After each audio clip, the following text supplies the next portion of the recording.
we're looking at on your screens. Michael Thomas currently accounts for 78% of the Saints' receiving yards. Everyone else on the team accounts for 22%. That 22% is the lowest number in the league. What does that mean? No team relies on the #1 receiver more than the Saints. I'm sure they're hoping rather that Dez can help with that. So he's going to be great. Juju, you could argue that he is the best #2 with his performance last night under the bright lights under a tough opponent in the Panthers. But let's talk #2 receivers, and I'm going to start with you, Nate. Oh, yes. Go ahead and start with me. I'm representing right now with the Dez shirt. Shout out to Jane getting the exclusive, though. Nobody gets to sit next to Dez. She always gets to sit down. I will say this. You know, I love Tyrell Williams with the Chargers. That's a whole different conversation. He's going to be one of the best free agents. But Dez Bryant, 73 touchdowns, Cowboys legend. You got to imagine every single game he would stand up at the line of scrimmage. He's looking at the cornerback, the best cornerback on that team. Oftentimes safety help. They would focus on him. Now he comes to the line of scrimmage. He's going to have the #1 cornerback on Mike Thomas. The linebackers and safeties focus on Alvin Kamara and Mark Ingram.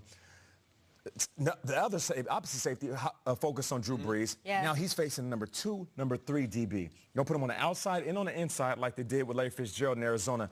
I'm going with Dez Bryant. He's going to ball out when he gets the rhythm. All right. Kay, you said it. I'm going to go with, we're talking #2 receivers. I'm going to go with Tutu Smith-Schuster right there. You're going to go Juju? Why not? Yeah. You know, what's crazy about Juju is he obviously had the big night last night and the huge first play.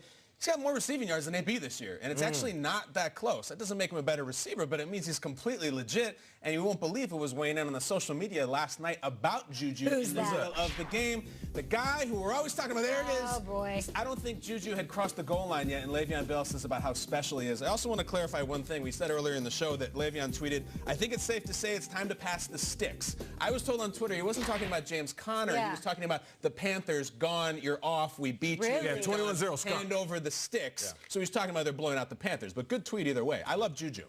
I quickly will talk about Calvin Ridley, a guy you always are glowing about. Yeah. He's caught 75% of the passes thrown his way. He's got 7 touchdowns on the season. As a receiver, he's performing next to Julio better than some of the ones in the league, better than your Jarvis Landry, your Devin Funchess, your Michael Crabtrees.